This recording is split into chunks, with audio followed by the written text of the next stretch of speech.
Oke, Mas Ahab. Hadir. Siska. Hadir, Pak. Salwa. Hadir. Axel. Hadir.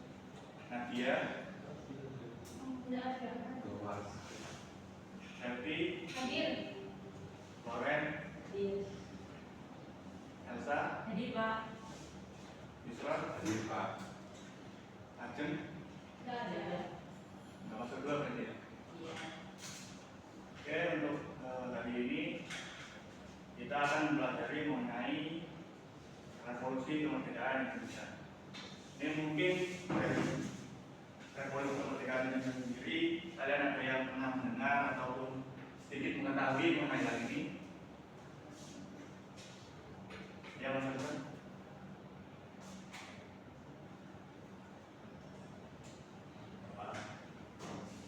Revolusi kemerdekaan Indonesia itu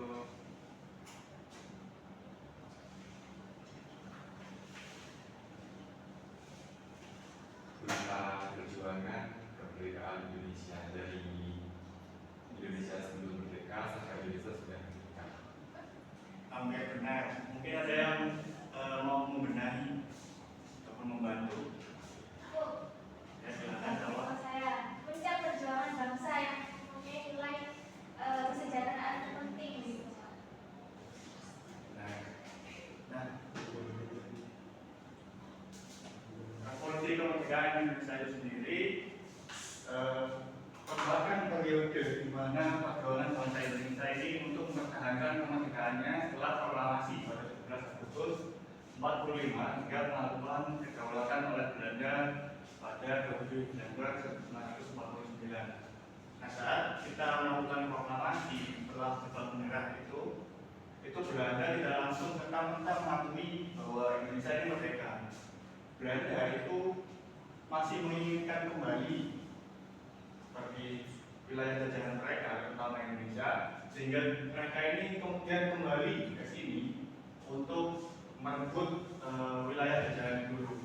Nah, PBB ini ditandai dengan beberapa konflik bersenjata ataupun diplomasi antara Republik Indonesia dan Belanda serta sekutu yang ingin mengembalikan kekuasaan kolonial di Indonesia. Nah, revolusi ini melibatkan berbagai pertempuran fisik, contohnya itu kayak pertempuran Surabaya dan pertempuran Ambarawa dan Bandung Lautan Api. Kemudian untuk diplomasi politiknya itu seperti perjanjian Jati, perjanjian Renville, Rangkoyen. Nah, dari ini kita bisa tahu kalau perjuangan kemerdekaan Indonesia itu tidak hanya cukup sampai kita memproklamasikan, tapi terus berlanjut, sehingga proklamasi bukanlah sebuah akhir perjuangan, namun merupakan titik awal untuk perjuangan. Itu perjuangan ini dibagi menjadi dua, yaitu perjuangan fisik serta perjuangan diplomasi. Nah, mungkin kalian kepikiran kenapa kita masih perlu berjuang untuk ataupun setelah proklamasi. Menurut kalian, kenapa sih kita masih perlu berjuang setelah proklamasi?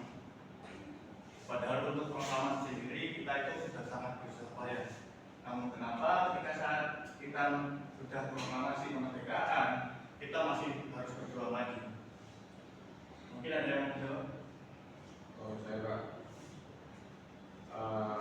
Kita perlu berjuang begitu setelah kita memerdekakan diri dari Jepang, karena negara-negara di Eropa itu masih menginginkan Indonesia sebagai jajahannya karena pilihan dari sumber daya alam dan sumber daya manusianya yang ingin dieksploitasi. Dan juga perlu kita isi kemerdekaan ataupun perjuangan untuk membangun negeri ini, entah itu bisa dari pendidikan dan lain sebagainya. Nah, untuk menambah wawasan kalian mengenai kemerdekaan ini, mengenai perjuangan kemerdekaan Indonesia setelah proklamasi, saya akan membagikan kalian video mengenai perjuangan bangsa Indonesia, yakni pada agresi militer Belanda 1 dan 2.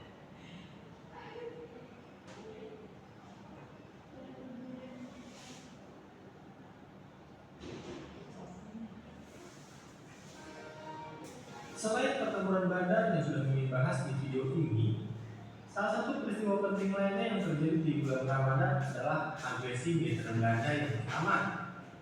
Peristiwa ini menjadi ujian pertama bagi bangsa Indonesia pasca menyatakan kemerdekaannya tanggal 17 Agustus 1945. Lalu sebenarnya, seperti apakah kondisi yang harus dihadapi oleh bangsa Indonesia saat itu? Yuk kita cari tahu di video ini.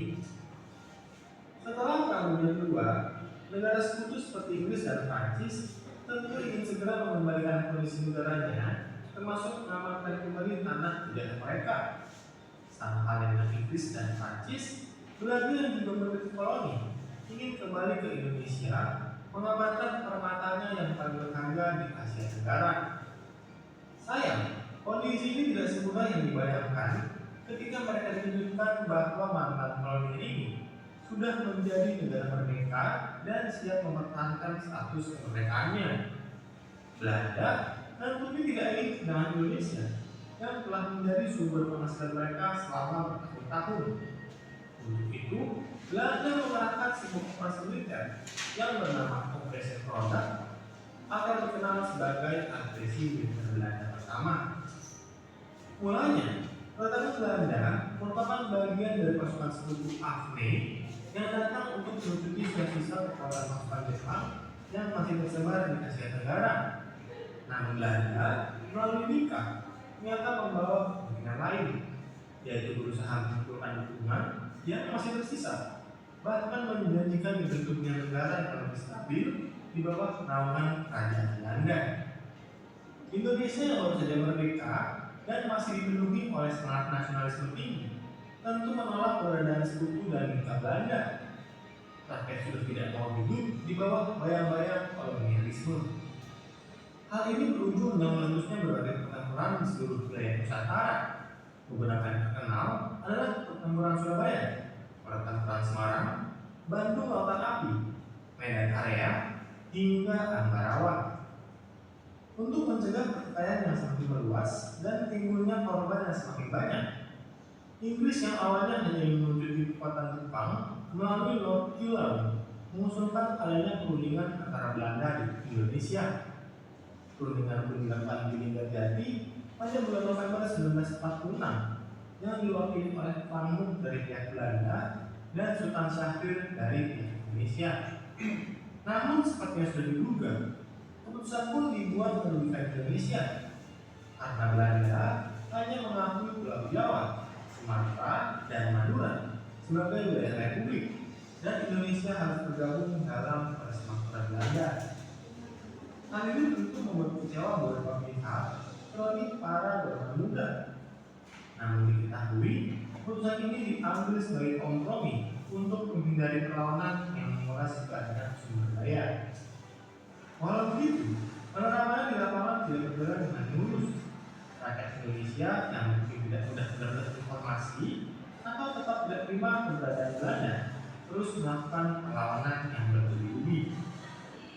Hal inilah yang membuat Belanda pada 20 Juli 1947 mengumumkan bahwa perjanjian Linggarjati tidak lagi berlaku dan mempersiapkan sebuah aksi polisionil yang kemudian dikenal dengan agresi militer Belanda. Tujuan utama Belanda dalam agresi ini tentunya adalah merebut daerah-daerah perkebunan dan daerah-daerah yang memiliki sumber daya alam, terutama minyak. Di saat itu, minyak dianggap sebagai produk dalam perekonomian di dunia. Namun usul Belanda diperkirakan memang telah mempersiapkan rencana menyerang di bulan Juli. Hal ini dikarenakan saat itu adalah saat di mana orang Indonesia lebih lemah dari biasanya karena sedang menjalankan ibadah puasa. Namun, puasa bukanlah halangan bagi rakyat untuk berjuang. Soekarno yang mengutuk aksi Belanda ini bahkan mempercayai bahwa perjuangan di bulan suci akan membawa pada kemenangan. Hal inilah yang membuat banyak pihak tidak menurunkan semangat, termasuk Jenderal Sudirman. Bahkan Pramudia Anantatur mencatat dalam bukunya Kronik Revolusi Indonesia 1947 bahwa ulama utama Aceh menyebutkan kalau puasa tidak menghalangi seseorang untuk berjuang. Karena itu sambil berpuasa berjuanglah dan sambil berjuang berkuasa. Beruntung, aksi Belanda ini mendapatkan perhatian dari dunia dan PBB yang mengeluarkan resolusinya pada 1 Agustus 1947 dengan menyebut Indonesia adalah negara merdeka. PBB pun membentuk sebuah komisi khusus berisi perwakilan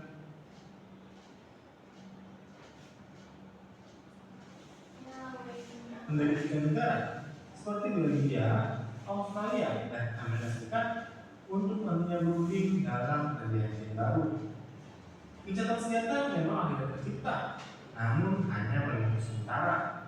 Karena pada 1948 Belanda akan kembali mengingkari perjanjian dan memulai agresinya yang kedua.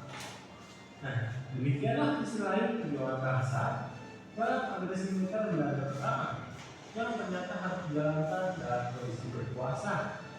Untuk agresi keduanya, kira-kira mau dikasih juga nih? Coba tulis di komen ya.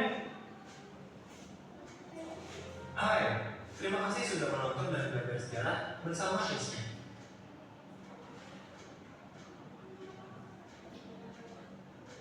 Nah, itu tadi sedikit wawasan untuk kalian mengenai timeline dari agresi Belanda di mana Belanda ini memiliki titik yang pertama yaitu menawarkan untuk membentuk negara baru, kemudian menyerang Indonesia pada saat bulan puasa. Nah, ini ada kisah menarik dulu dari guru saya ketika saya SMA, di mana strategi Belanda untuk menyerang di bulan puasa ini sebenarnya salah satu kesalahan kota Belanda, karena ketika mereka mengira bahwa orang Indonesia akan lebih lemah ketika bulan puasa ini, justru menjadi meningkatkan semangat perjuangan mereka. Mengapa? Karena mereka ini apa ya?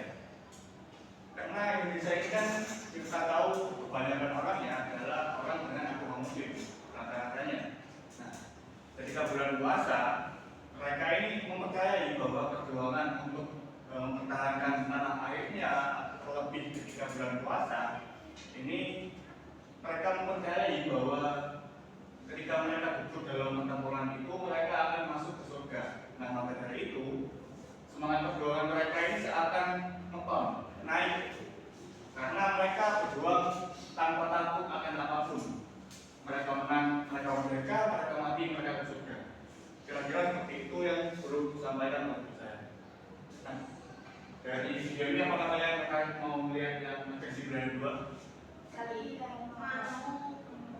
Mau enggak? mau.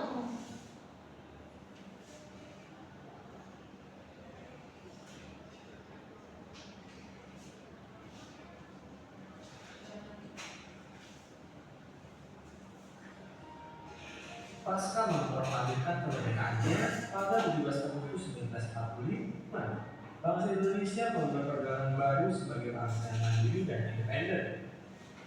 Sebagai bangsa yang baru berdiri, para pendiri kemudian langsung melakukan kegiatan pertamanya, yaitu datangnya sekutu dan Belanda yang ingin kembali berpengaruh di Nusantara. Belanda yang awalnya merupakan tuan di tanah Nusantara, kemudian terheran-heran melihat mantan koloninya ini sudah menjadi negara yang merdeka. Untuk itu, mereka melancarkan sebuah operasi militer bernama Operasi Roda, atau yang dikenal dengan agresi militer Belanda pertama, untuk merebut kembali setidaknya wilayah-wilayah penting dengan sumber daya yang sangat melimpah. Singkat cerita, sesuai dengan pembahasan di video agresi militer Belanda sebelumnya, PBB berhasil memaksa gencatan senjata dan membentuk Komite 3 Negara untuk membantu menyelesaikan konflik di antara Indonesia dan Belanda. Namun, yang terjadi malah sebaliknya. Belanda malah semakin merugikan Indonesia setelah Gubernur Jenderal Palu menetapkan garis panduk yang mengurangi wilayah Republik hanya 1/3 Pulau Jawa dan sebagian besar wilayah Sumatera. Hal ini tentu menjadi masalah bagi pihak Republik. Selain wilayah yang berkurang, pihak Republik juga kehilangan akses jalur persenjataan, pakaian, hingga makanan yang langsung diblokade oleh Belanda untuk menguatkan Indonesia. Tentunya keputusan sepihak ini tidak dapat diterima oleh pihak militer yang terus melakukan perlawanan hingga akhirnya sebuah pertemuan untuk membahas masalah ini dilangsungkan di atas kapal USS Redfield pada tanggal 8 Desember hingga 17 Januari 1948. Dalam perundingan ini, Indonesia yang diwakili oleh Perdana Menteri Ahmad Syarifudin dengan terpaksa menerima tuntutan yang menyulitkan. Hasil dari perundingan ini menyatakan bahwa Belanda akan mengakui Jawa Tengah, Yogyakarta, dan Sumatera sebagai wilayah republik. Ditetapkannya garis panduk atau demokrasi yang membatasi wilayah republik dan Belanda, serta perintah penarikan TNI dari wilayah Jabar dan Jatim ke wilayah republik yang diakui Belanda. Kembali, hal ini dengan sangat terpaksa dilakukan oleh pihak republik agar perjuangan tetap bisa dilakukan sambil mengumpulkan dukungan internasional. Bisa dibayangin ya guys, gimana pusingnya para pendiri bangsa ini. Penarikan TNI dari wilayah kependudukan kemudian memaksa banyak pasukan republik yang masih tersebar di Pulau Jawa harus melakukan long march ke wilayah republik yang saat satunya dilakukan oleh Divisi Siliwangi. Hal ini tentu saja tidak bisa diterima oleh beberapa pihak yang terus mempertahankan posisinya dan terus memberikan perlawanan. Salah satunya adalah apa yang dilakukan oleh Karto Sudiryo yang kemudian mendirikan negara Islam Indonesia di wilayah Jawa Barat. Melihat perlawanan masih muncul di berbagai daerah, Belanda kemudian melihat aksi ini sebagai bentuk pelanggaran gencatan senjata sekaligus justifikasi untuk kembali menyerang republik, tentu dengan harapan bisa menghancurkannya untuk selama-lamanya. Dalam pertempuran, segala informasi menjadi penting untuk menetapkan strategi. Hal ini juga yang membuat Belanda yakin tanggal 19 Desember 1948 adalah saat yang tepat untuk menaklukkan republik yang kini beribu kota di Yogyakarta. Salah satu informasi yang menjadi penting adalah keberhasilan tentara Belanda mendapatkan informasi mengenai rencana Soekarno yang akan memimpin dukungan Amerika Serikat. Belanda kemudian yakin bahwa kemenangan akan ada di depan mata jika rencana tersebut bisa dihentikan. 19 Desember 1948 jam 4.30 pagi, Belanda kemudian mengirimkan 900 pasukan penerjun dan mengebom udara Maguwo serta pesawat radio yang langsung melumpuhkan akses udara dan komunikasi. Setelah aparat udara berhasil diamankan pukul 8.30, Jenderal Spur memerintahkan seluruh pasukan Belanda yang ada di batas garis panduk untuk menyerang ke dalam wilayah republik. Duta Republik pun bukan tanpa perlawanan. Terkejut akan saat ini, TNI yang dipimpin oleh Jenderal Sudirman terus melawan dengan strategi gerilya. Namun sayang, kota Yogyakarta sudah dikuasai sepenuhnya pada pukul 2 siang. Serangan Belanda ke seluruh wilayah republik pun dihentikan pada keesokan harinya setelah berhasil menangkap para pemimpin seperti Presiden Soekarno, Wapres Muhammad Hatta, dan Sultan Syahrir yang kemudian diasingkan ke Pulau Bangka. Namun diketahui, sebelum penangkapan, Soekarno telah memerintahkan pembentukan pemerintahan darurat di Bukit Tinggi yang akan dipimpin oleh Syafruddin Negara sebagai presiden untuk tetap mempertahankan kemerdekaan. Perlawanan pun terus berlangsung baik dari sisi diplomasi dan militer, di mana Sultan Hamengkubuwono ke-9 diketahui telah bertahan di wilayah untuk melakukan kerjasama dengan Belanda. Sedangkan Jenderal Sudirman terus berpikir selama dengan bocor gimana? Ya, di itu pertigaan. Kasih Pak. Ya.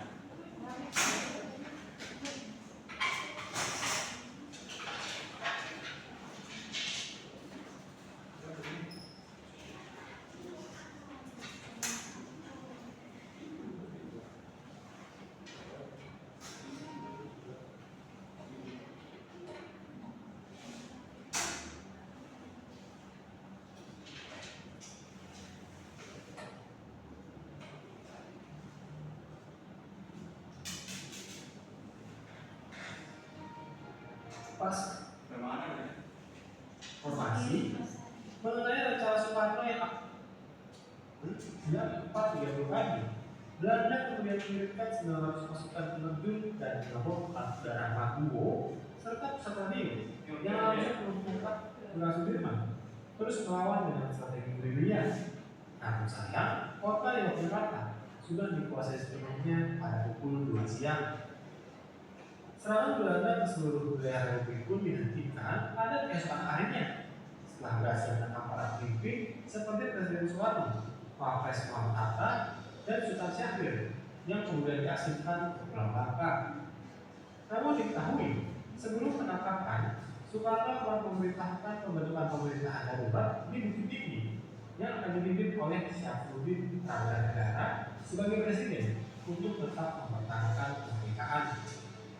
Perlawanan itu terus berlangsung, baik dari sisi diplomasi dan militer, di mana Sultan Hamengkubuwono ke-9 diketahui tetap bertahan di kediamannya dan melakukan kerjasama dengan Belanda. Sedangkan Jenderal Sudirman terus berdunia selama 8 bulan dengan kondisi terganggu karena sakit yang dialami.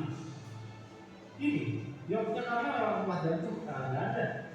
Berita ini pun sampai ke dunia internasional yang kemudian menjadi Belanda sebagai pihak agresor.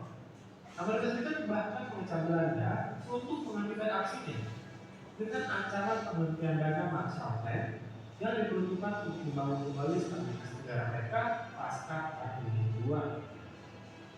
Kisah perjuangan rakyat Indonesia pun belum berakhir karena Jenderal Sudirman dan pemimpin militer lainnya akan menyiapkan sebuah serangan besar yang kemudian akan menyadarkan Belanda bahwa bangsa Indonesia masih mampu melawan. Serangan apakah yang dimaksud? Tunggu di konten mendatang.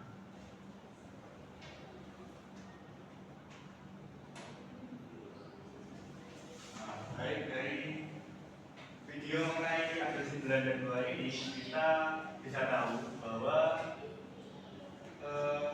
perjuangan ketika agresi Belanda II ini adalah untuk mempertahankan eksistensi dari negara Republik Indonesia, terutama ketika mempertahankan wilayah ibu kota.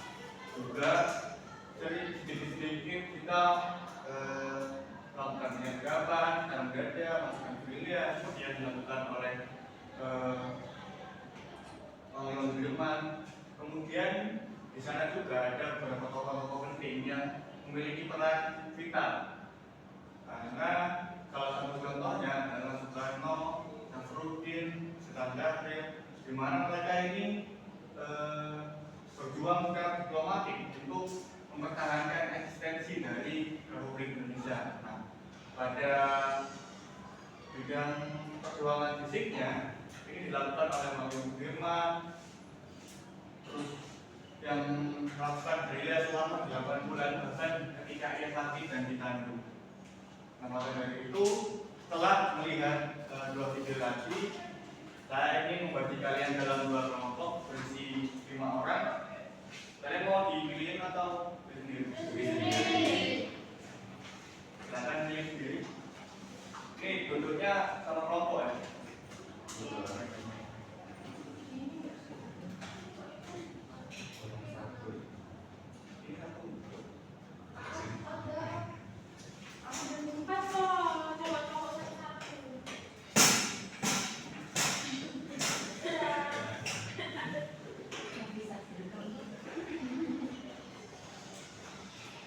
Nah, ini tugasnya ya. Nanti kalian itu menganalisis latar belakang dari bentuk perjuangan revolusi kemerdekaan Indonesia ini. Kemudian yang kedua, menjelaskan peran tokoh dalam mempertahankan kemerdekaan seperti yang disebutkan dalam video tadi. Nah, yang ketiga, menyajikan analisis dalam bentuk tulisan ataupun tulisan secara kelompok. Yang keempat, untuk menumbuhkan sikap nasionalisme kalian dengan mencantumkan analisis kalian mengenai apa saja yang bisa dipelajari dari materi kali ini. Nah, ini saya membagi kalian karena ini perjuangannya ada 2 ya, di mana ini ada perjuangan fisik juga ada perjuangan diplomatik. Nah, kalian yang mau perjuangan fisik sama diplomatik silakan pilih, tapi silakan tweet aja. Kelompoknya tweet. Perjanjian dulu yang menang fisik apa diplomatik? Aku gak mau rebutan aku diplomasi. Kalian gak fisik. Oh ya sudah. Oh ya udah. Udah enggak. Oh, pasti itu. Enggak mau. Aku enggak. Banyak ya soalnya. Ini Saya ini. peristiwa apa? Terserah. Ini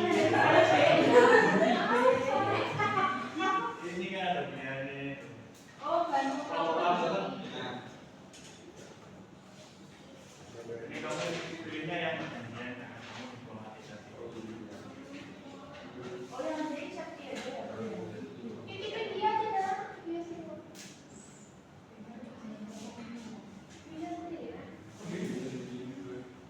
Gimana? Ada buku dong, ada yang terkait. Yang lama. Sekarang dapat diplomasi.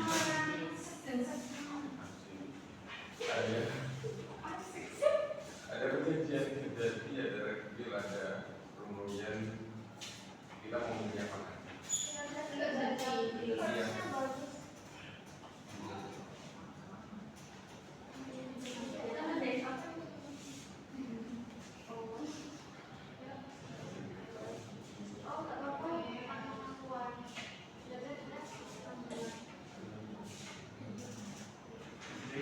Sudah Pak. Sudah akan terjadinya hubungan yang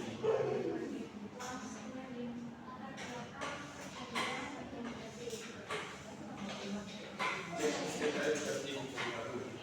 Ini dapat juga bisa ini.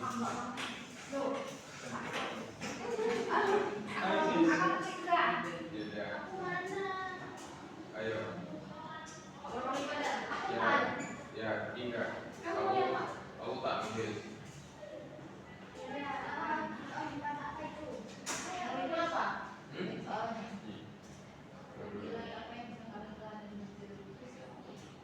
Tujuh ini kita perjanjian beda.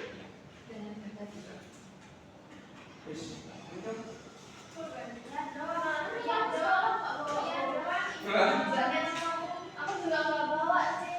Kalau itu bukan bagus saya Pak, aku nggak bawa pulpen, Pak. Iya, Pak. Kalian bawa apa? bawa Bawa uang jajan, Pak. Aku boleh bikin pulpen, Pak. Aku mau bikin atau enggak? Rokoknya nggak botong. Gimana, aku mau bapaknya nggak bisa lewat. Nanti kesandung gitu. Makasih ya. Iya. Atau sendiri mas pengen aku udah.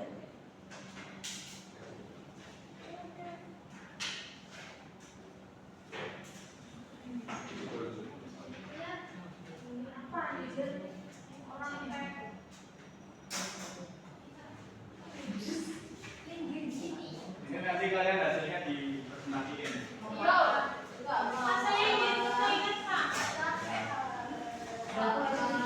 tadi yang belum berapa ya? Aku pakai ya.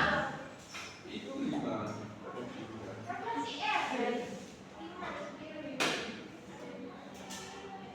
Ini pun ada satu yang belum.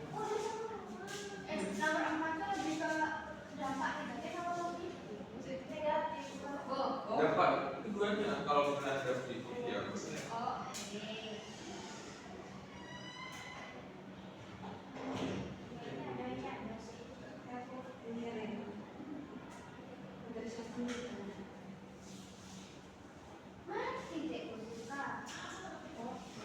Aku mau ke Kalender loh. Pak mau isi ke Kalender boleh juga. Boleh. Kok coba ya? Boleh. Udah boleh ya Kalender. Oh iya maaf ya Pak ya. Mau izin ke Kalender. Kalender saya ambil bapak dulu nggak itu. Bapaknya mau berapa? Berapa Pak? Berapa Pak? Ya nggak begitu deh. Bapak kamu apa? Enggak, aku udah punya uang.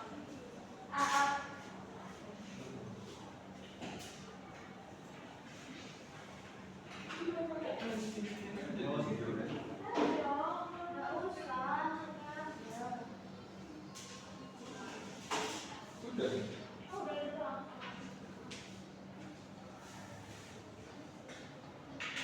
Ada yang di dalam enggak?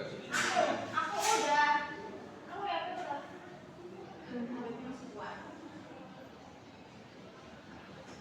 Ini loh nggak cukup, Pak. Kalau enggak taruh di belakang sini, enggak tulis. Poin-poinnya aja. Tuh,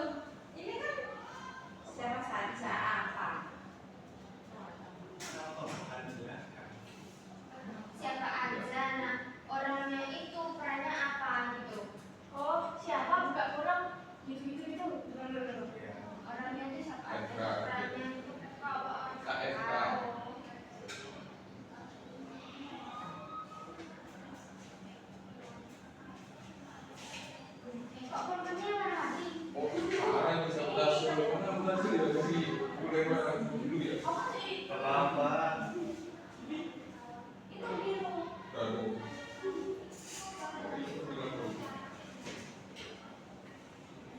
Merdeka atau mati? Atau Mengapa bangsa kita perlu berjuang seberapa kemerdekaan? karena kita adalah generasi. Kita adalah generasi Gen. Sekarang panas lagi. Ini di dalamnya. Kamu udah lihat aku ya? Ya, sudah Pengen lihat konser.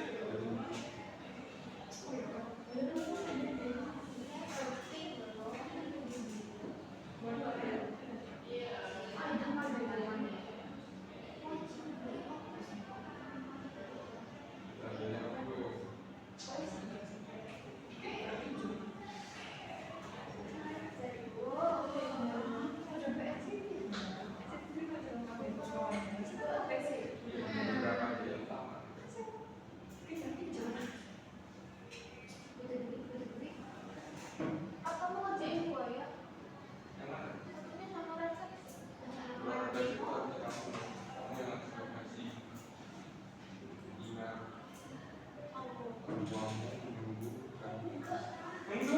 Aku juga kerenannya boy.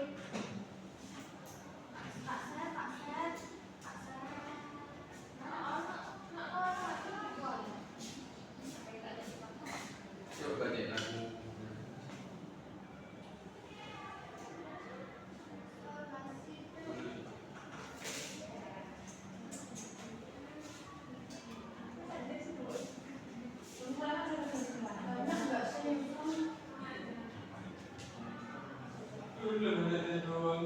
Ya aku udah ngerjain.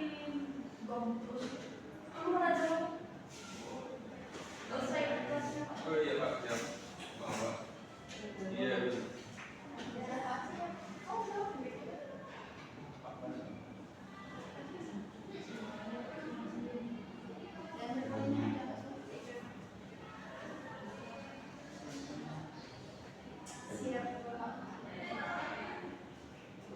Kiri ya.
kaki meja. Apa, Pak? Berhenti kita Pak, jangan deket-deket Pak.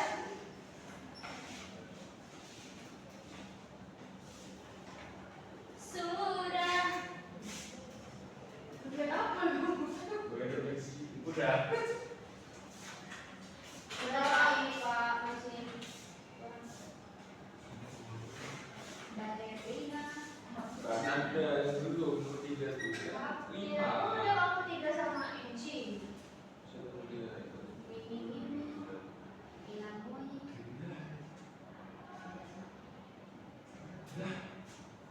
Sekali sana nulis aja. Kenapa saja kamu kirim suratnya? Bukan selalu nulis di soal. Soal itu selalu 3 dia. Oh iya, iya benar. Sama. Kan nomor 2 itu apa bentuk? Terus jawabannya apa? Kan satu belas. Iya, yes.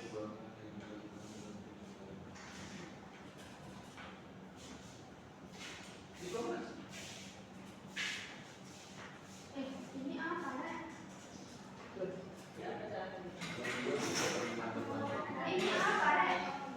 Ini untuk kucing nggak sih? Nomor berapa? Nomor berapa? Bilang Coba satu lagi ini. berangkat di Kalau nomor apa ya?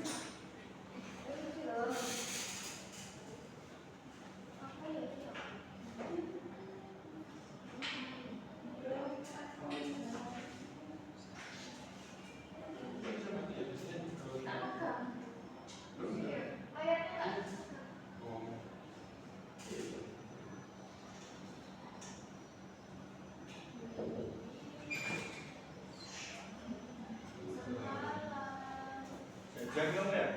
Enggak Pak tadi full. Bu BAB apa?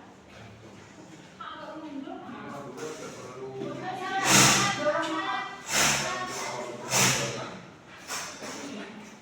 enggak? Enggak ada sih. Kita mau bimbang sih mana. Apa lagi yang satu? Belum yang Ini enggak bisa dibuka.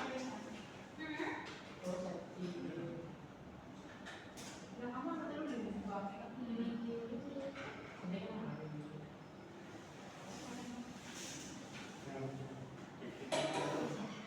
Pak, nanti yang presentasi semua kelompok enggak, maksudnya perwakilan. Perwakilan. Perwakilan bisa. Bisa yang Yang cowok ya. Yang cowok aja. Yang cowok ya, Pak ya? Karena yang cowok ini minoritas. Iya. Kan ketuanya cowok. Oh iya. Oke, iya.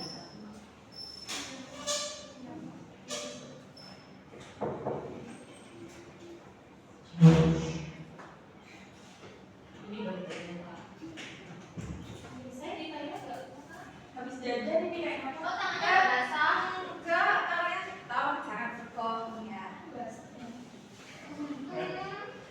Nah, ini. Alia jangan Jangan. Kalian dari tadi ngomongin itu perasaan tadinya harus stop. jangan dulu ya. Kamu isinya salah jawabannya. Oh,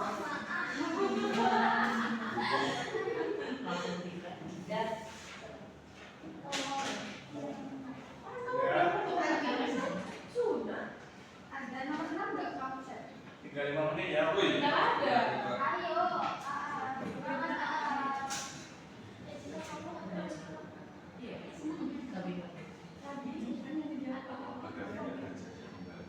Ya siap.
urutan ini adalah urutan kontribusi dari besar. Pertama Salwa, Sita, aku, ada bersama terakhir apa sih? Siapa? Ya Allah.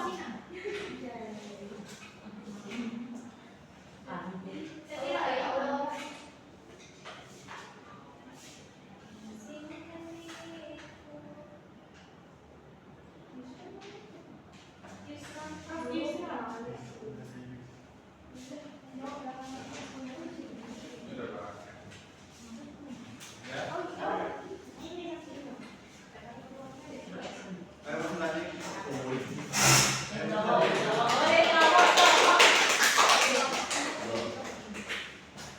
Yang mana dulu Pak?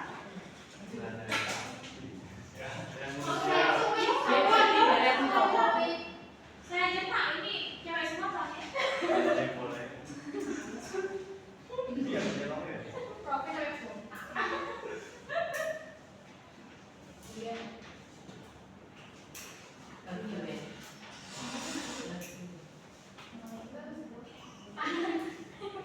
Pak ini kan dibacakan.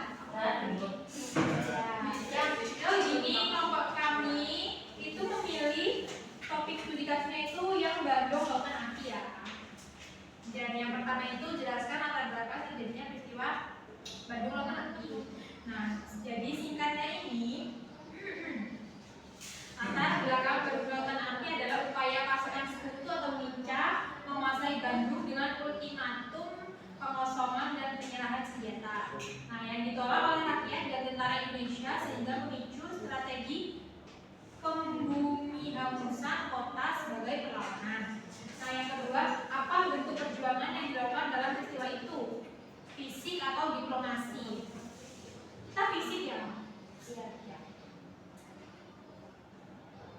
Bumi hangus dipimpin oleh Kolonel A.I.T.H. Nasution atau Komandan Divisi 3 TNI. Strategi ini dilakukan dengan membakar seluruh wilayah Bandung bagian selatan agar tidak bisa dimanfaatkan oleh sekutu. Nah, yang ketiga itu siapa saja tokoh penting yang terlibat dan apa peran masing-masing. Nah, yang pertama itu Kolonel Abdul Hamid Nasution sebagai Komandan Divisi 3 Tentara Republik Indonesia, serta Muhammad Toha seorang pejuang yang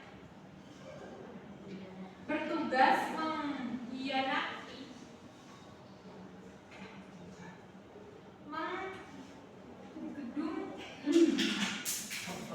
mengapa ya? Tulisannya siapa ini? Menjajah menghancurkan gedung amunisi. Yang terakhir itu Sultan Syahir menjabat sebagai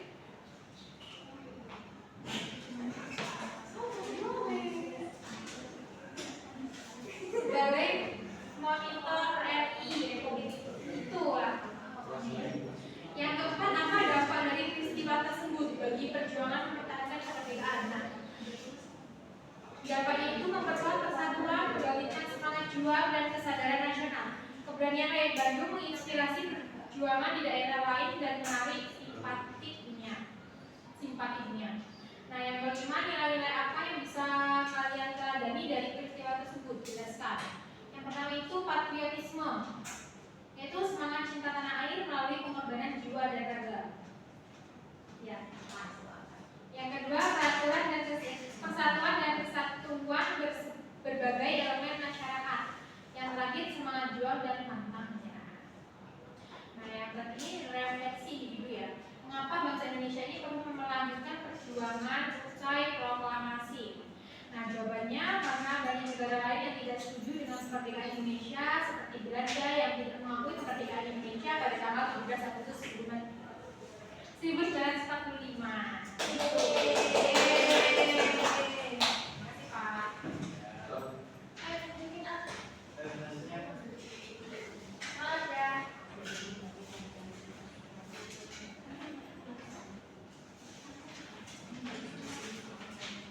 Baik, di sini saya ingin menjelaskan jawaban dari kelompok kami. Yang pertama yaitu jelaskan latar belakang terjadinya peristiwa perjanjian Kerjati karena kami memilih Kerjati. Latar belakangnya yaitu keinginan Indonesia untuk mendapatkan pengakuan kemerdekaan dari Belanda setelah proklamasi kemerdekaan. Artinya Belanda menginginkan penjajahan kembali ke negara Indonesia. Dia mau bawa HP, Pak? Iya. Mana? Ini. Coba kan ini. Apa bentuk perjuangan yang dilakukan dalam peristiwa perjanjian Kerjati? Perjanjian Kerjati merupakan perjanjian kesepakatan antara pihak Indonesia dan Belanda yang ditandatangani pada 25 Maret 1947 di Istana Merdeka, Jakarta. Kemudian siapa saja tokoh yang penting yang terlibat dan apa perannya? Untuk Sultan Syahrir itu sebagai ketua delegasi, kemudian ada Dr. Mahmud, kemudian ada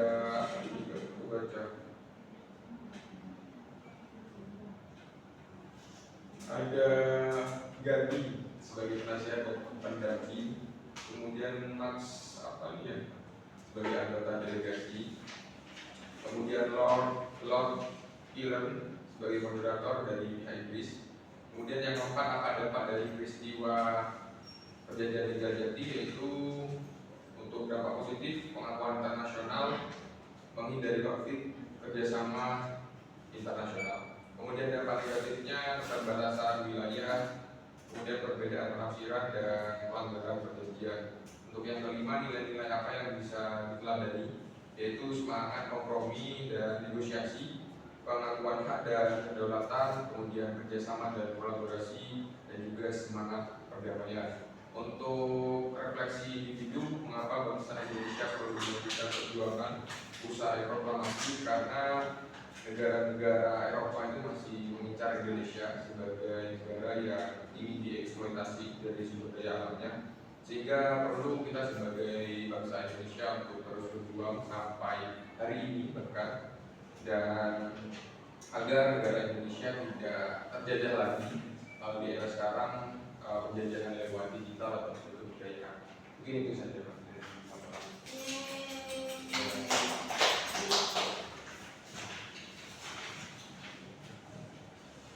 Jawaban dari kedua kelompok sudah sangat memuaskan.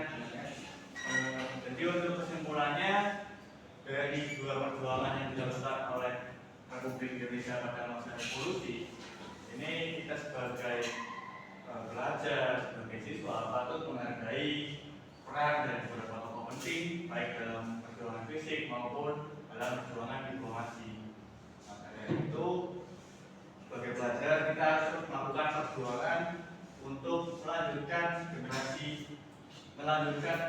pemikiran-pemikiran bangsa untuk memajukan negara ini sebagai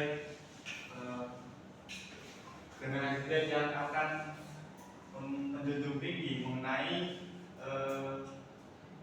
sejarah dari negara ini. Di cukup sekian materi yang bisa saya berikan untuk pertemuan kali ini. Semoga kalian tidak bosan dan mampu menyerap apa yang disampaikan pada materi hari ini. Saya tutup ya. Assalamualaikum warahmatullahi wabarakatuh. Waalaikumsalam warahmatullahi wabarakatuh.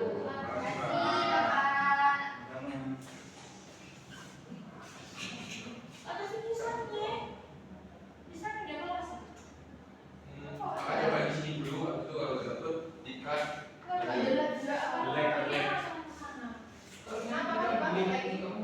Kesana di mana? Ada kelas.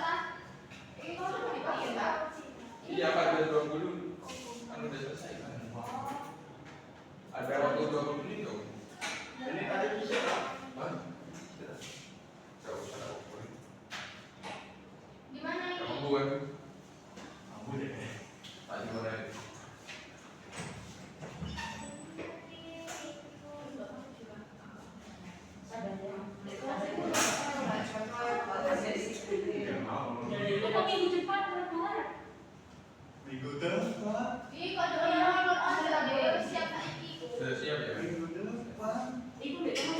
Di mana?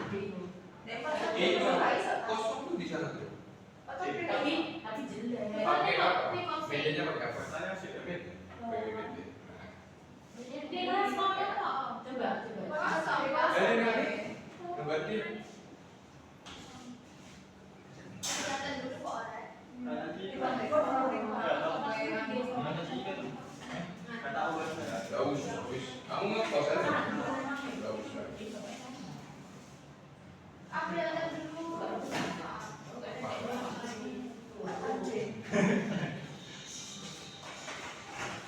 Ini aku balikin ya. Nanti balik tapi kan. Iya, sini lah.